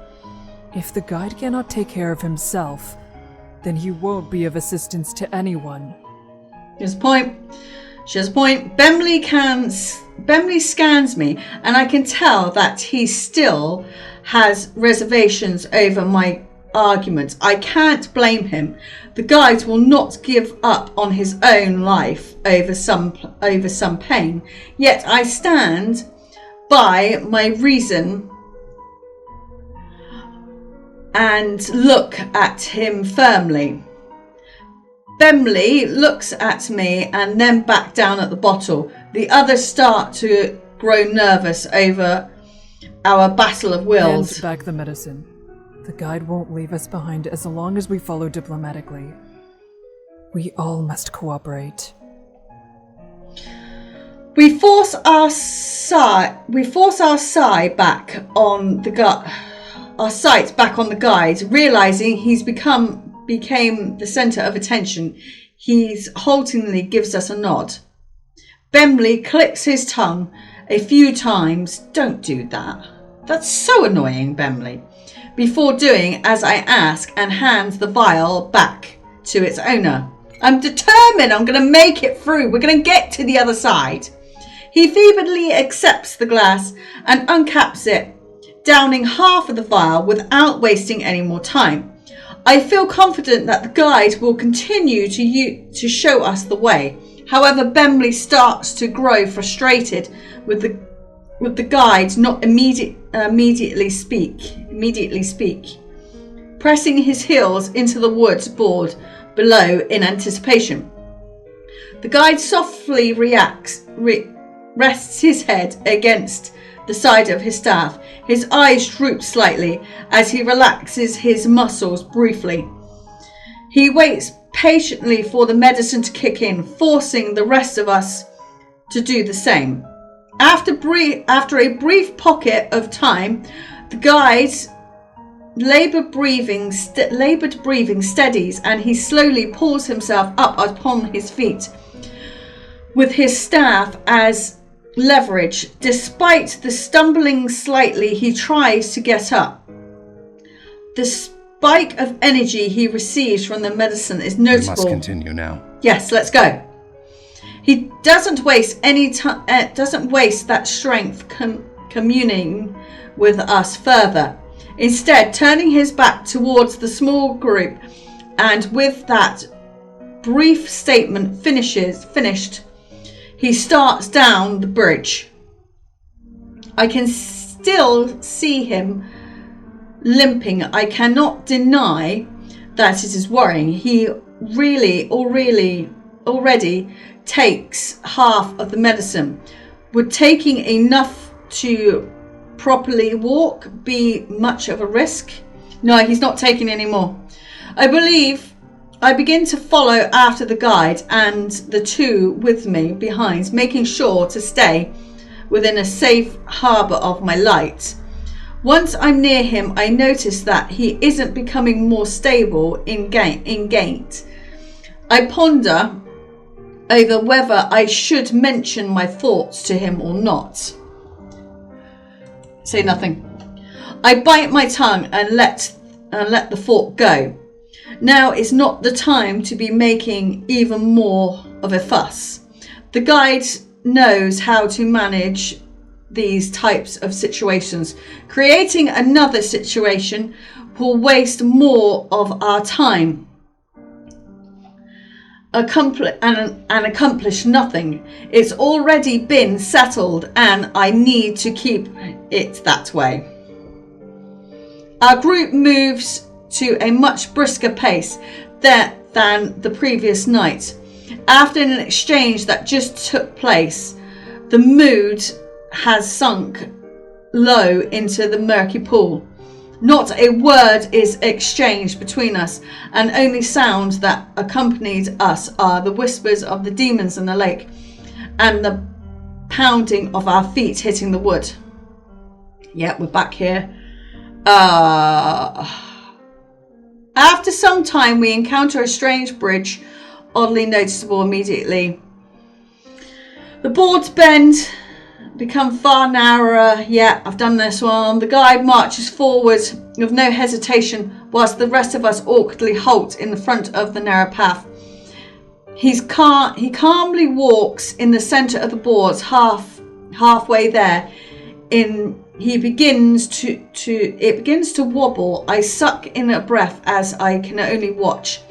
To my relief, the guide is able to steady himself and make it all the way across without another hitch.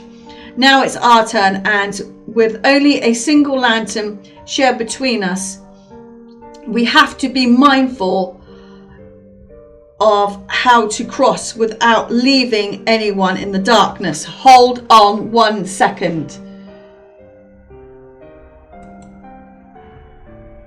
Get rid of that one. Yeah. I will stay in the middle. One of you will lead while the other goes behind. I ponder over what position to take. Yeah, we've done this. Yet it may also be better to send someone who could possibly... Yeah, we've done this. I look over to my companions, who also seem pensive over the decision. None of us want to make the wrong choice. I can take the front. Go on then, Won't Bemley. be any trouble. Off you go.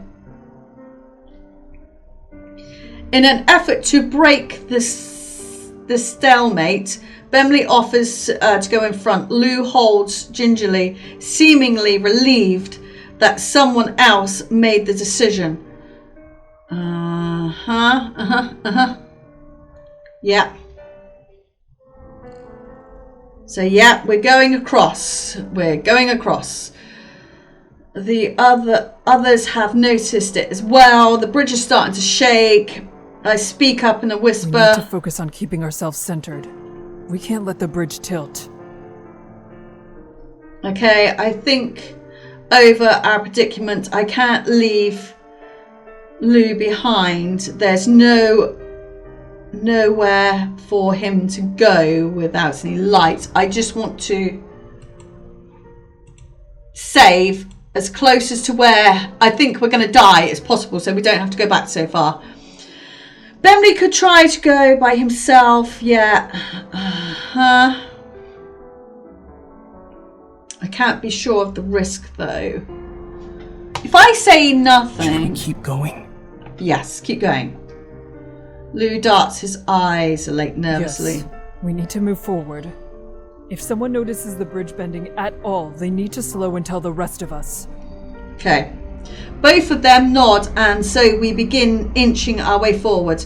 I focus my thoughts and put one foot in front of the other, keeping my balance in check as I try to remain centered.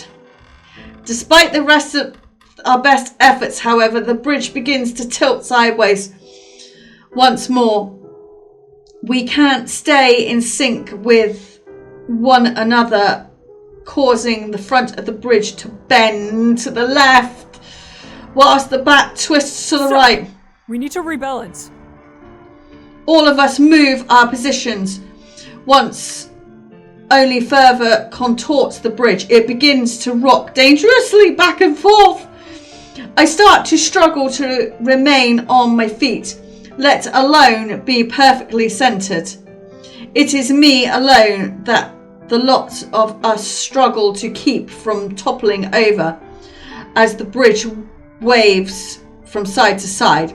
I hear a gasp behind me. I turn my head and see that Lou is slipping. He stumbles clumsily, tripping over his feet, and getting dangerously close to the edge.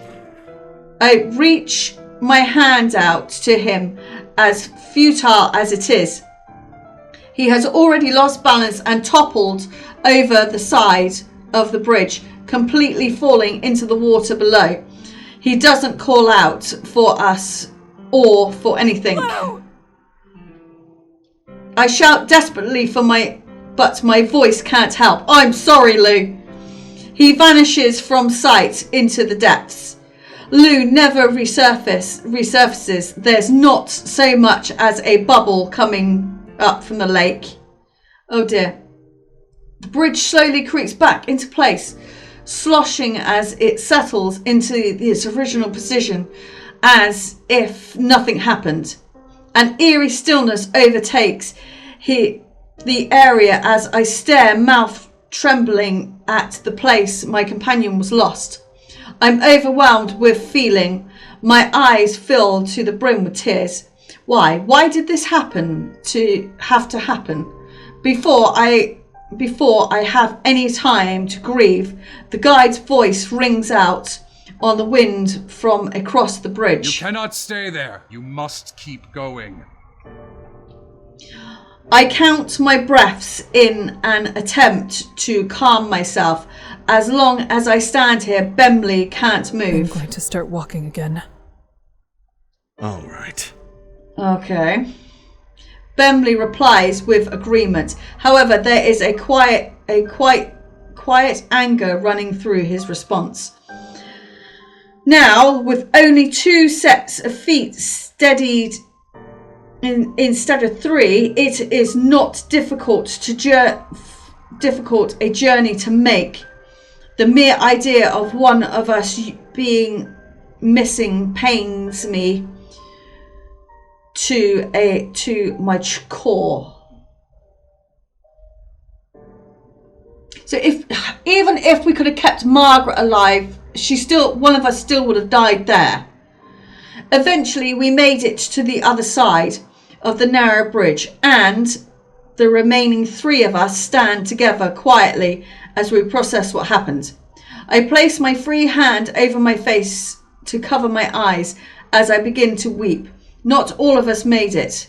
No matter how many times I state it in my head, I'm not able to make myself accept it. We were all here just a minute ago, and yet now, how could this have happened? Forget what you saw. As of right now, nothing matters except for the fact that we have yet to reach the shore. Morning will arrive soon. We must continue. I can't understand the words I need to keep myself together until I reach the shore, and yet it seems impossible to actually do. Everyone is being lost one by one. I can't take it. Bemley places a firm hand on my shoulder. He tries to comfort me whilst mourning himself. The guide taps the base of his staff into the boards, not allowing us to become lost in our sorrows. Bemley levels a bone-chilling glare at him. Despite this, he lightly tugs on my shoulder, urging me to keep going. I manage to make myself take a step forward. My stomach twists as we simply have to move past the death of another person. For the second time, it's so cruel. Lou was such a brave man. Despite whatever had been plaguing him, he didn't let it stop him in place. He could have done so much more, but all that was lost in the moment. I'm sorry. I'm so sorry.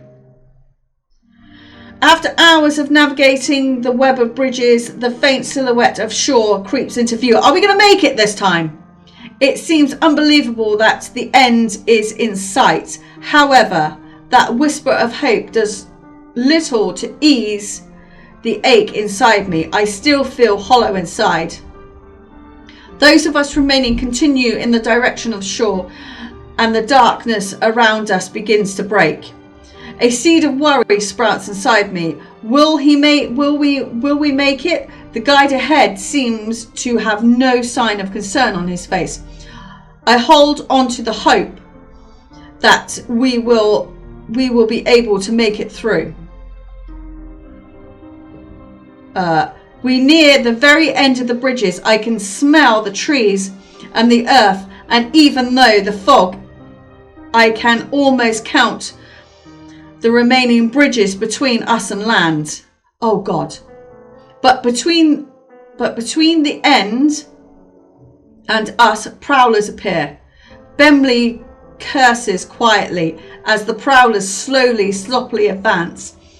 I eye the monsters intently. It makes no move to leave us, so I turn to the guide instead. Take my lantern. Once it's scared off, we'll make our way to the shore. It shouldn't be an issue with it so close by. The guide says nothing. However, he extends his hand to accept my offer. I feel my body tense for a moment before relinquishing my light to the guide. It's not much further. I'm sure we can make it. The guide slowly steps ahead. He and the creature brace for a confrontation. Bemley and I stay close enough to the guide's back to keep from being left behind in the darkness. Ready to run. We Don't will. Get left behind. We will. He then darts forward and launches the light directly at the prowler. It makes a snarling hiss as it retreats, defeated back into the black waters. None of us waste even a second looking back. We push forwards. I race across the bridges, just desperately trying to keep the guide's light's edge figured in clear sight. I run as fast as I can, possibly managing without slipping. I can possibly manage without slipping in the boards. We run across the entire way, spurred on by the shoreline approaching. Miraculously, yes! I feel my feet plunge into dirt. We've made it! I stumble forwards, nearly collapsing onto the ground whilst trying to catch my breath. It feels as though I've come out of a long dream. We made it. Thank God. Oh, thank God. Oh, I suppose at least Bemley and Kiki made it. Kika. I rest there quietly for a moment, taking time to allow my breathing and emotions to settle down. Finally, I look up from my lap and see Bemley standing ahead of me. Both of our eyes are flowing with tears. Can we walk round the long way on the way back, yeah? Bemley walks over and sits down in the dirt nearby, his gaze deeply into my eyes, with a gentle smile gracing his lips. No words need to be exchanged between us to know what the other is thinking. I'm glad for it, because I'm not sure I would be able to speak even if I needed to. The sound of sloshing and wood lurching captures our attention as the bridges begin to sink. In a few minutes, only the lonely dock is left. Excuse me. With that, the guide walks towards me. It is time to leave this place. There is nothing left for you here. Gladly. Upon being addressed by him, I rise to my feet. He has a calm look on his face, though there is force behind his sincerity. I open my mouth to attempt to speak. However, I quickly realise I have little idea of what to say. Do I thank him for this? Should I give my trust? Was our survival because of him or despite him? Even now, I cannot know for certain. And then the fog is removed from my thoughts. After everything that has happened, it became clear. I hardened my face to match his serious disposition. There is something he is certainly right of. This lake isn't a place to linger. Going round and round in circles will never help.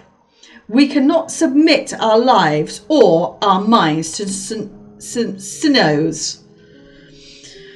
For better or for ill, there is only one person who can help those once they are within its grasp, the guide.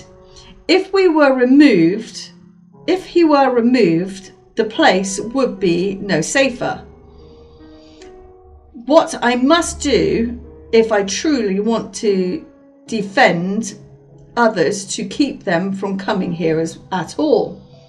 When I return to my village, I intend to make that information acutely known to our elder. For that to happen, we must leave. Bye. His eyes narrow as he looks over me. I begin to feel uncomfortable under his scrutiny, but for a moment I could swear I noticed him smiling slightly. However, it could easily be a trick of the morning sun. So interesting. I look away to face Bemley, not wanting to get caught up in this any longer. Pamela, we're leaving. He lifts his head at my voice and grins, though his expression quickly sours into a frown. He shows no eagerness to move forward and keeps his distance.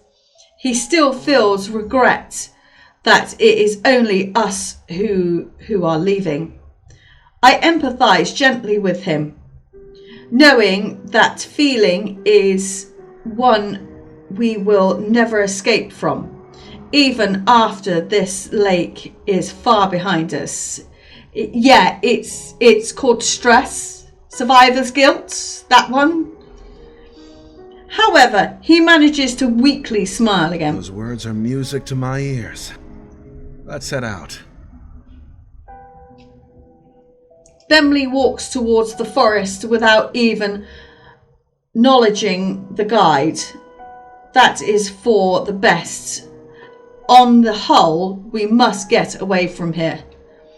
It saddens me to think Bemley doesn't even have the strength to become angry, though perhaps he had an empathy about this lake, in the same way that I did. We will be able to discuss that on another occasion. Despite the firmness I so intently tried to have, my heart starts to waver. Margaret, Lou, they're both still here. I wish to give them a proper farewell. I want to do something. My eyes begin to water and I almost turn back around. No, it is done. I need to remember that. They would never want me to ascribe their lives to Sinolo, however you say it. Nothing would disgrace their memory more. I will keep them in my thoughts without allowing the lake to poison me. With my steadfast truly regained, I march into the light with no hesitation. With a solemn heart, I at last arrive at Hermer. They were grateful to see me, for it was a desperate situation indeed. The urgency meant that my mind was occupied with other matters. I worked tirelessly to aid Hemer, call it Hemer. Hemer's own guide in forcing back the brigaders. But during the moment of calm and when the sun went down, I will remember the lake. Bemley was of great help during the fight. His outwardly positive demeanour lifted the spirits of many around him, but I could see from the shadows in his eyes that he hadn't forgotten what we went through, nor could I miss the distance that had grown between us. He spoke fewer words to me, and I never gave him many either, yet he seemed stronger than I had seen before. I admire his will. When receiving payment for his services, the guide must give a report of all those who both succeeded and failed to cross the lake. The name of a fate of Margaret soon became known in Hemer. I added that she was an intelligent, thoughtful person and urged them to show respect for her passing. I hope that one day I will have the opportunity to go to her hometown and give my own proper respects. His retelling of the events had little to say of Lou. I know that is because he was not meant to be there and was never one to open up, but it still saddens me to face how I never truly got to know who he was. I can only pray that those who cared for him will learn the truth of what happened. I have not heard nor seen the guide since then. He will remain obscured in that realm of fog and fear. A mysterious light off in the distance that is ever out of reach of the real world. I worry about when I must return home in my usual life. It will be difficult to continue as things were before. One thing I know for certain is that my village elder must be told that no one is to cross Silos again. I have already told the Hemer leaders the same. not a single more person should have to experience what we did. Its darkness will remain with me for the rest of my days. Though so much was lost, I try to believe that our lesson will keep others from suffering the same way, and in the end something will be gained, preserved through all the hurt. Ha! We made it! I honestly don't know how we made that. I honestly didn't think that I was going to get the two of them across. I really didn't think I was going to. I was actually just going to let Bemley die again, but I thought, no, it's got to be Lou. Because Lou didn't really have a reason for crossing. He shouldn't have been there. Margaret wouldn't give her reason for crossing. Although I'm sure she had a perfectly good reason. And Kika and Bemley saved a whole town, and stopped people from crossing the river altogether, which obviously does unfortunately put the guide out of work, but I'm sure he doesn't want to keep going backwards and forwards. Maybe he'll settle either the shores, I don't know.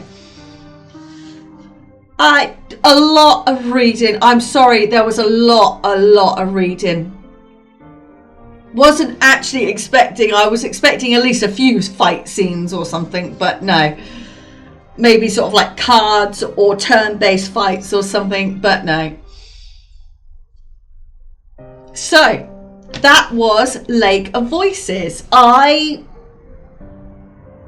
really actually enjoyed the story. I thought the story was great. I got really into Kika and Bemley. I thought their characters were great. Can you guys just make another story of just Kiki and Bemley? I loved them. They were brilliant.